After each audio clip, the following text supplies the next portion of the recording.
welcome to World Beer News. I'm your host, Nitch, and this week's news is Pokemon Go. That's it. Just kidding. But literally, that's most of it. I'm wearing my hat. I have Pokemon beer here. And if you follow my social media, then you know that I'm 100% in. I'm Go Paris, hashtag Pokemon Paris, all the way in. You can check my vlog for more information about that. We'll talk about the why and the how and the horror of it all. If you're looking for a job in the beer business, check out your local beer news outlets online. Australia Brews News, Beer Pulse, Brewbound, Northwest Beer Guide, Washington Beer Blog. There are so many out there, I'm sure that you can find one. And if there isn't one in your area, then start one. I'm looking at doing one for Paris for industry work and tours and suggestions, and France in general. Along with that, I wanted to point out that the World Beer News we're doing here are going to be skipping over reporting on beer releases. You can, again, go back to your local news outlets for that. Point is, if a brewery is constantly releasing new beers, and they're making new stuff all the time, their summer release, their winter release, like all that stuff, it's very regional. It goes along with where you are, and you hear about these guys all the time, but if a brewery just has fantastic beer and they don't make anything new, their IPA is and always will be great, then we don't really get coverage on it, so I think that's stupid. So let's stick to the news that affects our entire world beer family, okay? That being said, here's this.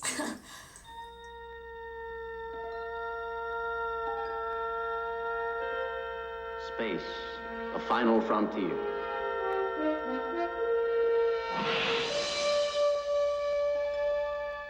These are the voyages of the starship Enterprise. Federationofbeer.com. Apparently, Schmaltz Brewing, they got the rights to make Star Trek beer, which is fantastic. The website is interesting. It's got a pre-order form with no prices on it, so they basically just want to know which beer you want. The label doesn't really make a lot of sense. They have a lot of different options, and it talks about the trouble with tribbles, which I love, so I just vote for fill in the blank, and they should make a tribble.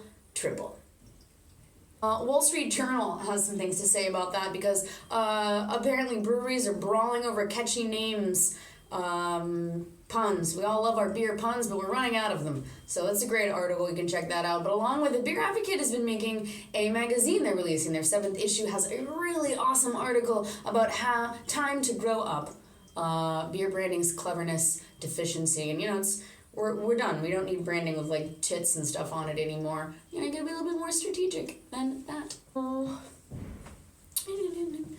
Prohibition in India is back. Federal courts in India a few months ago reconfirmed that prohibition of alcohol is not unconstitutional. So once again, states now have the right to choose whether or not to enforce a ban. Wednesday, after he was seen consuming beer and mocking Chief Minister, that guy's name, to impose prohibition in the state, this guy over here got sent to jail. He's no longer working for the state as he was before, and that's what you get for getting caught on camera. Now he's facing probably a state fine. I mean, he lost his job. But if you have money in India, then you can drink. If you're poor, you can't. If you have money, then, you can have this app from Blipper, the world's largest image recognition and augmented reality platform. They joined teams with the Beer Cafe, India's largest beer chain, to help customers know their beer better. So you use the augmented reality app, you just scan it, and it'll let you know all kinds of things about your beer. It's under the campaign, Know Your Beer. Oh, if you want to have more fun with your beer, you can save all the bottle caps and be really creative. Check this out. This is the coolest, most beautiful thing I've seen done with recycled beer art. A lot of times people make some weird stuff, but these are really beautiful. The roses sell for about 15 each, or 13 each if you get 4 or more. You can get business card holders. Check out the website. It's really great. RVC capworks.com. Order yourself some stuff from there. Along the lines of all of this beer name talk stuff, beer is finally getting nutritional labels. Hello. Kind of lagging in the industry, which is really funny, but the Beer Institute has now implemented label changes, and everybody's on board. Anheuser-Busch will just be with ABI, SAB, Miller, Coors, whatever it will be. Heineken, Constellation, North American Breweries, Craft Brew Alliance, basically everybody. They make most of the beer. They're committed to quality and transparency, so now they're going to be providing the following: carbohydrates, the ABV, information, serving facts. They're also supposed to be disclosing the ingredients. These are kind of things that are already on the label already, but like the calories and carbohydrates and protein and fat that they're adding to it, that's interesting. Great point though. They all have to have a clearly displayed a freshness date or date of production on all the labels, which isn't on all beer in the States, which is kind of it's kind of a downer. If you're worried about calorie things, why don't you just go on an entirely fermented diet? There is a man who lived off fermented foods for a year. He wrote a book about it, and he's a huge beer nerd. He's great. He has a great blog, beerflavored.com. He has often really great articles on there as well, but he is releasing his book about how he only ate fermented things for a year this summer, and he's going to be touring around the States to see you guys and check you out and talk with you about it. So check in the links below for his tour dates. Also, I link everything down there. So if you want to follow along, you can just click on that and they'll open an external link so you can check it out afterward. And while you're down there, give us the subscribe and the likes, or send this video over to your friend, because, they probably want to know things. Also, they probably want to know that, beer is in TV all the time. It's an important thing. Not as important as Pokemon, but still important. Modern Ahab is coming out next week. Have you heard of this? It's a new reality show. This guy, Jason Levy, has been working on it for about 2 years. He's in Grand Rapids, Michigan, and he is doing what we all wish we could do. He's seeking out the most sought-after and coveted beers on the planet, aka the whales, as we beer geeks call them. It should be interesting. And I think his take on the whole show should be fun. Looks good. Check that out.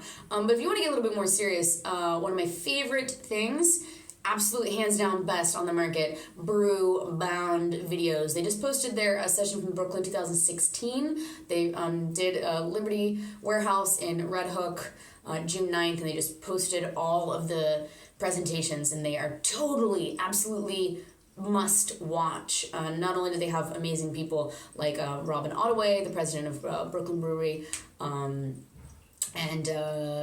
Jeremy Cohen, founder of Schmaltz Brewing, the guy who's doing the Star Trek stuff, a lot of presentations, but Chris Finari, Chris, whatever your last name is, he's fantastic.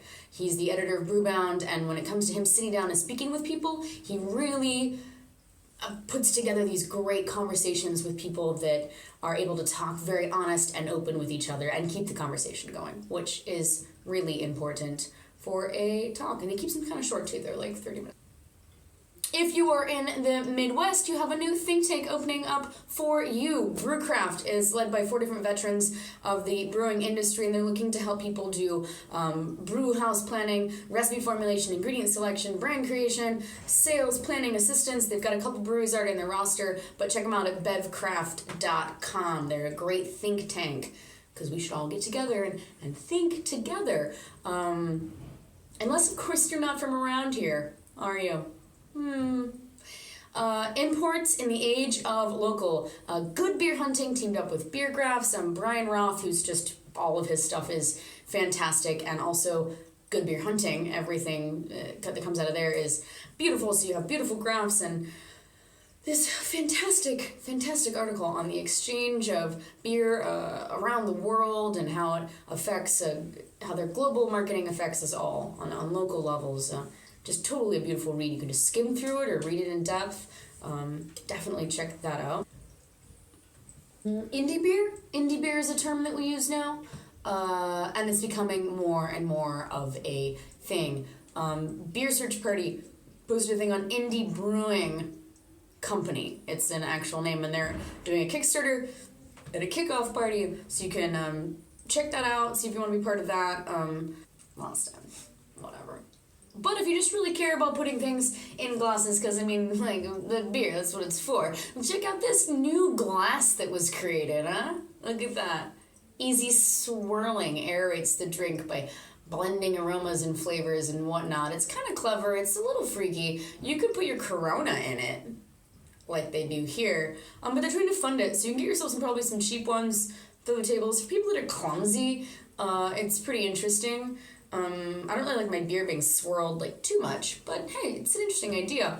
And if you're kicking around money, you know, why don't you pop over to the Master of HOPPETS' Kickstarter and give this guy some money, because he's a genius.